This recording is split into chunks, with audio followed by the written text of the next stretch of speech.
শোনো, আজকের গল্পটার নাম রাজকন্যা স্বয়ংবর। তো রামায়ণ পড়েছে অনেকে, রামায়ণ তো সবাই পড়েছে। রামায়ণে জনক রাজা ছিল। জনক রাজা কোন দেশের রাজা ছিল জানো? মিথিলার। দিয়ে ওই মিথিলার ওখানে সেই সীতার জন্মভূমি। তো সীতার জন্মভূমি, সেই সীতার ওইখানে ওই সেই হরধনু ছিল।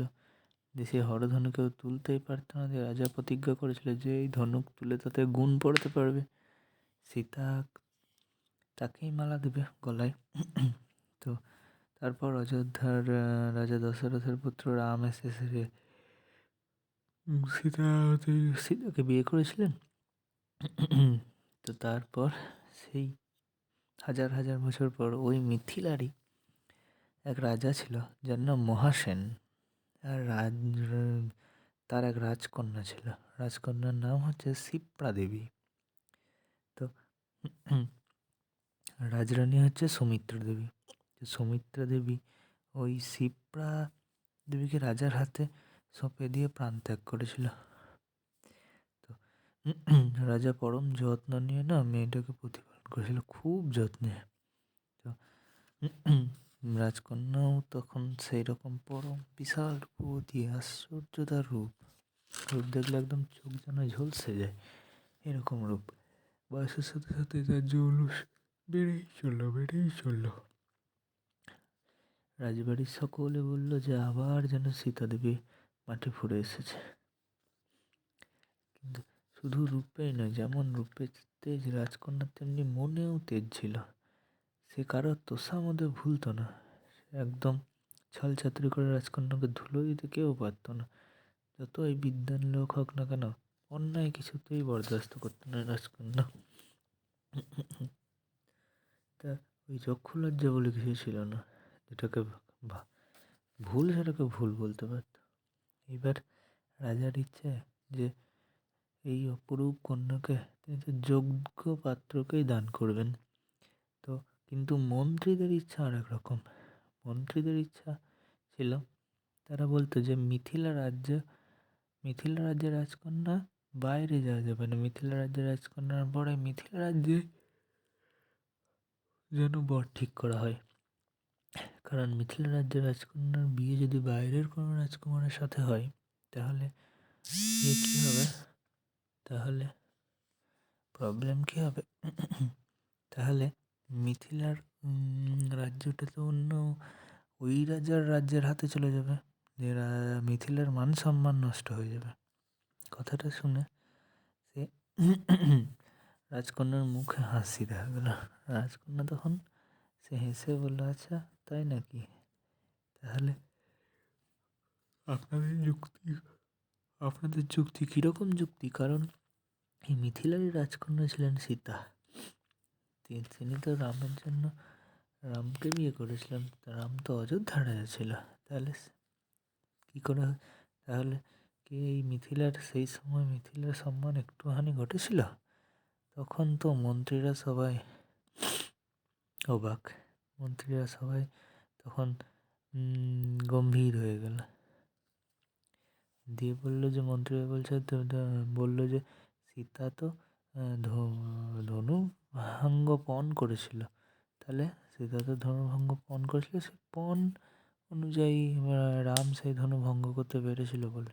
রাজকন্যা বলল, তাহলে আমার জন্য আপনারা ওইরকম একটা পণের ব্যবস্থা করে ফেলুন।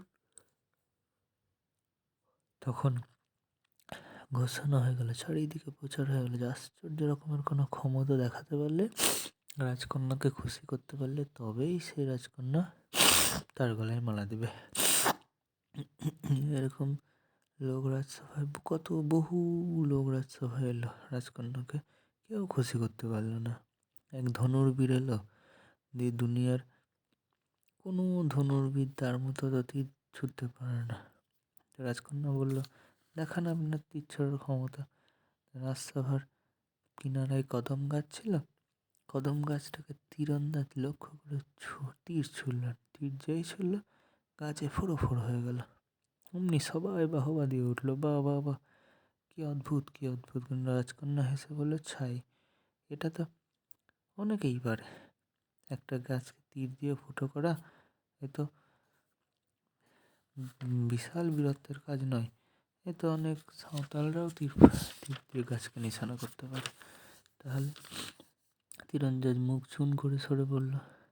এরপর এলো এক পালোয়ান, বিরাট তার চেহারা, আর সন্ডা চেহারা। তো সেই পালোয়ান এক কি করলো, অদ্ভুত গায়ের শক্তি। তিনি মিথিলারির গৌরব। মিথিলার ভেতরেই কিন্তু মিথিলারই মানুষরা।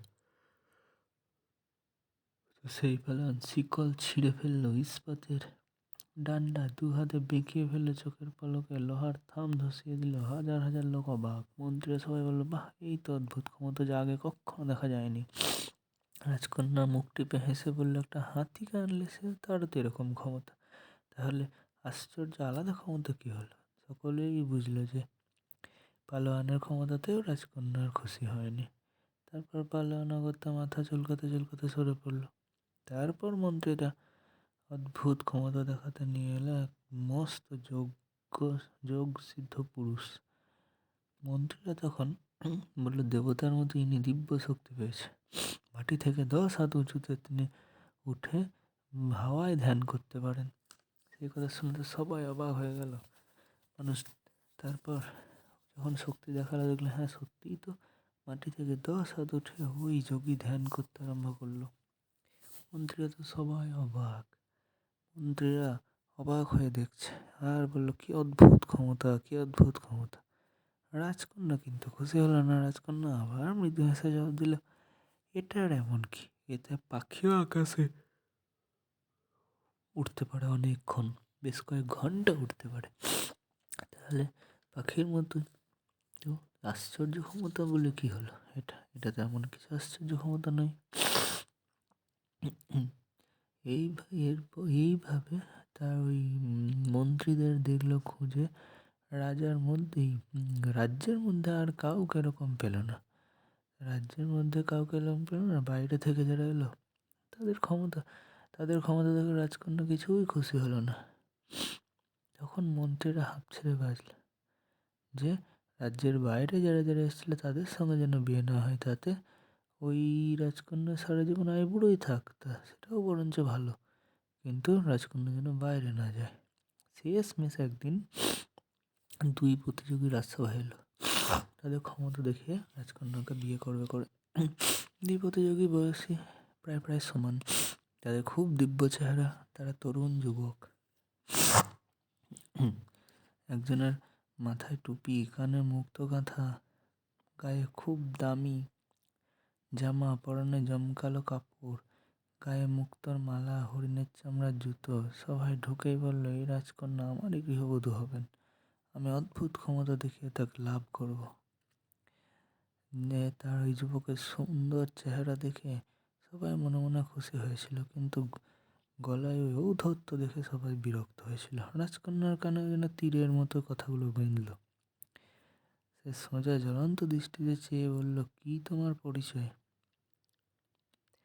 তখন যুবক বলল, মিথিলা আমার জন্মভূমি, আমি এই শিক্ষার জন্য বিদেশে ছিলাম, এখন শিক্ষা শেষ করে দেশে ফিরে আমি আশ্চর্য ক্ষমতা দেখাতে এসেছি, আমার নাম পণ্ডিত। মন্ত্রীরা তাকে যেন লুফে নিল। দেখলো যে হ্যাঁ, এই তো চাই, এই পণ্ডিত ব্যক্তি, এদিকে আশ্চর্য ক্ষমতার অধিকারী, আবার মিথিলারই বাসিন্দা ছিল, এই তো চাই। সমাদরে তাকে গ্রহণ করলো। তাকে গ্রহণ করে বলল, এই তো ইনিই উপযুক্ত যুবক। আর একজন যুবক তার পেছনে ছিল, তার শান্ত মুখখানি। সে দেখলো ছেলেটির কাপড় চোপড়, কোনো কাপড় চোপড়ে লেস মাত্র নেই, বড় লোকের লেস মাত্র নেই, ছিপছিপে চেহারা, মুখখানি হাসি মাখা, কিন্তু ভেতর থেকে একটা উজ্জ্বল জলজলে চোখ, তার জলজলে দৃষ্টি। তাতে বোঝা যায় যে তার সংকল্প অটুট, উৎসাহ অসীম, অসীম সাহস তার।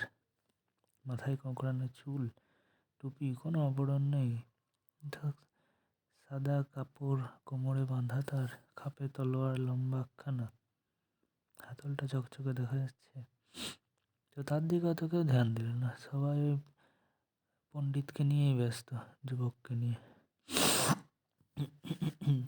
তখন রাজকন্যা জিজ্ঞেস করলে, এই যুবকটাকে, যে তুমি কে? যুবকটা মিষ্টি সুরে জবাব দিল, আমি বাঙালি, মিথিলা রাজকন্যার পণের কথা শুনে এসেছি এখানে। মন্ত্রীরা সঙ্গে সঙ্গে খুব রেগে গেল। কেন রেগে গেল? বাঙালি, আসলে বাংলার সঙ্গে মিথিলার সেই সময় ভয়ঙ্কর বিরোধ ছিল। কারণ কি, বাংলার রাজা ওই মিথিলাকে নিজের অধীনে আনতে চেয়েছিল, কিন্তু মিথিলা নিজের অধীনে আসতে চায়নি। মিথিলার সঙ্গে যুদ্ধ হয়েছিল, ফলে বাংলার রাজার কাছে অধীনতা স্বীকার করেনি। সেই জন্য কেউ ওই বাংলাকে কেউ দেখতে পারত না। তখন রাজা জিজ্ঞেস করলো, তোমার পরিচয় কি? তখন ওই ব্যক্তি বলল, পরিচয় তো আগেই দিয়েছি মহারাজ, আমি বাংলা মায়ের সন্তান, বাংলা আমার জননী, এছাড়া আর কোনো পরিচয় আমার নেই। তখন প্রধানমন্ত্রী মুখখানা বেঁকে বিরক্ত হয়ে বলল, কী উদ্দেশ্যে এসেছ? যুবক বলল, এই রাজকন্যাকে পত্নী রূপে পেতেই আমি এই বাংলা থেকে এখানে এসেছি। যুবকের কথায়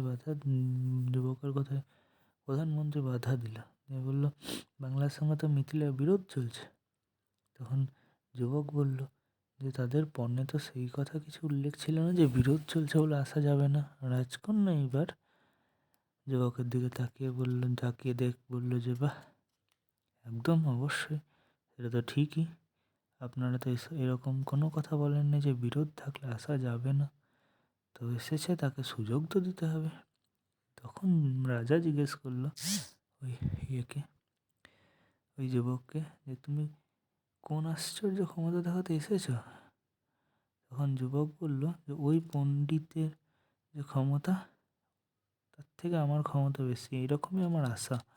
তখন পণ্ডিত বলল, আমি বিশ্বজয়ী পণ্ডিত, আমাকে তুমি পরাস্ত করতে পারবে না। তখন বাঙালি যুবকটা বলল, বেশ ঠিক আছে, সময় নষ্ট না করে পরীক্ষা আরম্ভ হোক।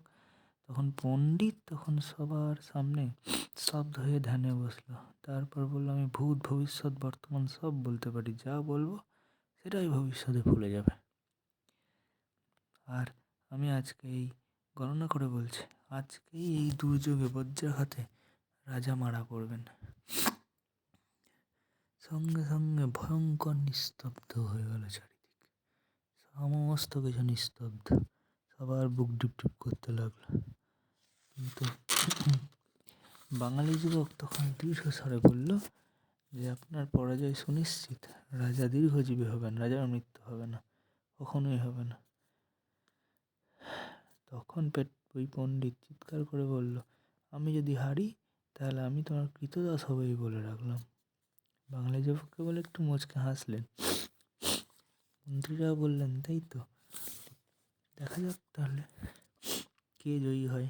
মন্ত্রীরা তখন দেখল, বজ্রাঘাতে যদি নিহত হন রাজা, তাহলে ওই পণ্ডিত জয়ী হবে, না নিহত হলে এই বাঙালির যুবকটাই জয়ী হবে। তখন তো সেই সময় তারপর রাজার সভা ভঙ্গ হলো। তারপর দুজনকেই নজরবন্দি করে তাঁবুতে রাখা হলো। সন্ধ্যের সময় তারপর পণ্ডিতের ঘরে রাজকন্যা শিপ্রা দেবী এসে পৌঁছালেন। এসে পৌঁছে জিজ্ঞাসা করলেন যে, আপনি যে বলেছিলেন রাত 12টার সময় বজ্রাঘাতে আমার বাবার প্রাণ যাবে, তো সেটা কি ঠিক? তখন পণ্ডিত বলল, যা বলেছে তার কথার একটুও নড়চড় হবে না, আমি আবার গণনা করে দেখেছি, বজ্রাঘাতে অপমৃত্যু হবেই। তখন রাজকন্যা বলল, তার কোনো প্রতিকার নেই? তখন পণ্ডিত বলল, না, কোনো প্রতিকার নেই, থাকলেই আগে জানতে পারতেন, আমি বলে দিতাম। মাটির নিচে যদি, রাজকন্যা জিজ্ঞেস করলো, মাটির নিচে কোনো ঘরে যদি রাখি? তা রাখতে পারেন, তবে কিছুই অনুকূল হবে না, কোনো উপায় নেই, অসম্ভব, তার মৃত্যু অনিবার্য। তবে আমার সঙ্গে তোমার বিয়ে হবে, ফলে তুমি সুখী হবে, তুমি রাজকন্যা হবে, সুখী হবে, সেটা অবশ্যই। তখন রাজকন্যা মুখ ফিরিয়ে ঘৃণায় সেখান থেকে স্থান ত্যাগ করলেন। তারপর বাঙালি সন্তানের বাসার ভেতরে, তাঁবুর ভেতরে এলেন ধীরে ধীরে। তখন এসে বাঙালি সন্তান দেখে বলল, আসুন আসুন, আমার সৌভাগ্য, বসুন আপনি। রাজকন্যা তখন বলল, বসতে আসেনি, আমি একটা কথা জানতে এসেছি, যে আমার বাবার কি অপমৃত্যু হবে? যুবক তখন বলল, কোনো মতেই না, আপনি আমার বিশ্বাস রাখতে পারেন। রাজকন্যার ওই যুবকের কথাগুলো না মনে ধরলো খুব। তখন সে মনে মনে একটু সাহস পেল। তো তারপর বলল যে, আপনি বলছেন যে সত্যি মৃত্যু হবে না, কিচ্ছু হবে না আমার বাবার? বললেন, যুবকটা বলল, না কিচ্ছু হবে না, তুমি কোনো চিন্তা করো না। তখন বুকে বল নিয়ে রাজকন্যা এলো। আসার পর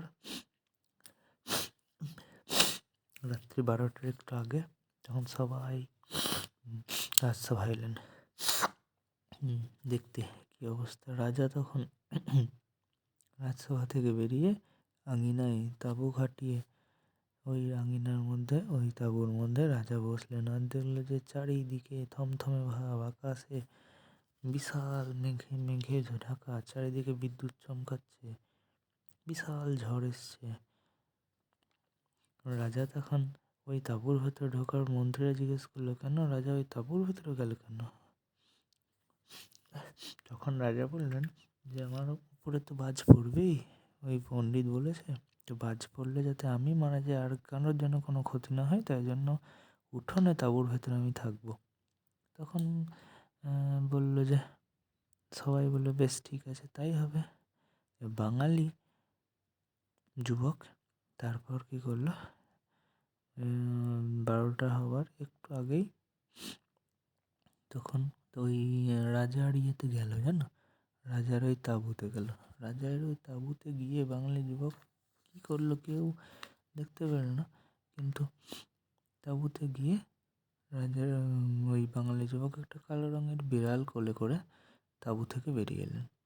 তো সবাই তার দিকে অবাক হয়ে দেখলো, কেউ কারোর দিকে ভ্রুক্ষেপ না করে ওই কালো রঙের বিড়ালটাকে ওই সিংহাসনের উপর রেখে দিল।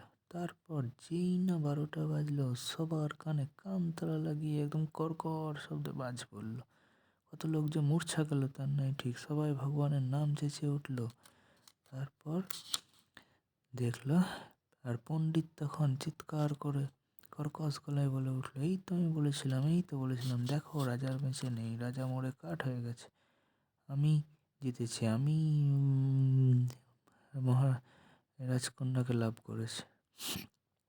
দেহরক্ষী তখন ওই তাঁবুতে গিয়ে ঢুকলো, দিয়ে সর্বনাশ হয়েছে, মহারাজ বজ্রাঘাতে মারা গেছে। সঙ্গে সঙ্গে মহারাজকে ডেকে নিয়ে আসা হলো। হাহাকার করে উঠলো সবাই। রাজকন্যারও কাঁদতে লাগলো, রাজকন্যারও মুখে কোনো কথা নেই। শুধু বাঙালি যুবক বলল যে, না না, মহারাজ ঠিক আছে, মহারাজ ঠিক আছে, মহারাজকে সিংহাসনে বসিয়ে দাও। সঙ্গে সঙ্গে মহারাজকে টেনে সিংহাসনে নিয়ে আসা হলো। আর প্রধানমন্ত্রী বলল, তুমি কি পাগল, দেখছো না রাজার দেহ, তার কোনো সার নেই, কোনো স্পন্দন নেই? কিন্তু রাজকন্যা বলল যে, উনি যা বলছে তাই করো, রাজাকে সিংহাসনে বসাও। তখন রাজাকে সিংহাসনে বসানো হলো। তারপরে যুবকটা তার কোলে বিড়ালটাকে রেখে, হঠাৎ করে বিড়ালটাকে রেখে কিছু মন্ত্র আওড়াতে লাগলো। আর এদিকে পণ্ডিত চেঁচিয়ে বলছে, কার হার হলো, কার হার হলো, তুমি কৃতদশা এখন আমার, আর রাজকন্যা আমার হলো। তারপর মন্ত্র পড়তে পড়তে যখন শেষ হলো মন্ত্র পড়া, তখন হঠাৎ করে কালো বিড়ালটা ওই ইয়ের কোলে, কি নাম, বাঙালি যুবকের কোলে নেতিয়ে পড়লো। আর সঙ্গে সঙ্গে সদ্য ঘুম থেকে ওঠার মতো করে রাজা আস্তে আস্তে আস্তে আস্তে চোখ খুলে চাইল। সবাই আনন্দে বিস্ময়ে একদম কোলাহল শুরু করে দিল। বাঙালি যুবক এইবার ওই পণ্ডিতের দিকে তাকিয়ে বললে, দেখলে কে হলো, হারলে তুমি, তুমি হচ্ছ কৃতদশা, রাজকন্যা আমার।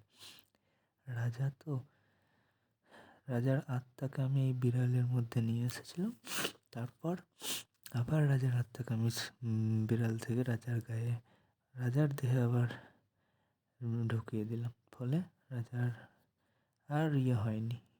এই বিদ্যা আমার ছিল। সবাই তখন কি নাম, রাজসভার সবাই বাহ বাহ করে উঠল, এই তো আসল ক্ষমতা অধিকারী, এই ক্ষমতা তো অদ্ভুত ক্ষমতা, এইরকম কেউ দেখেনি। রাজকন্যা অবাক হয়ে গেল, রাজকন্যা খুব ভালো লাগলো এই ক্ষমতা দেখে। তখন রাজকন্যা বলল, হ্যাঁ, তোমাকেই আমি মালা দান করবো। তারপর রাজকন্যা ওই যুবককে মালা দান করলো। আর রাজা তখন সিংহাসনে উঠে বসে বললো, তুমি কে, সত্যি করে বলো তো। তখন সংযম সুরে যুবকটা উত্তর দিল, আমি দীপঙ্কর। আমি রাজ্যর পর রাজ্য জয় করেও তৃপ্তি পাইনি, তাই মিথিলায় এসেছে এই রাজলক্ষ্মীর সন্ধানে। এই আমার লক্ষ্মী, আমি গজমতি হার দিয়ে এই লক্ষ্মীকে আমি আমার রাজ্যে নিয়ে গেলাম বলে ওই রাজকন্যাকে বিয়ে করে সে বাংলায় নিয়ে এলো দীপঙ্কর রাজা। তার থেকে কত সুন্দর দেখ। এবার ঘুমাও শোনা আমার।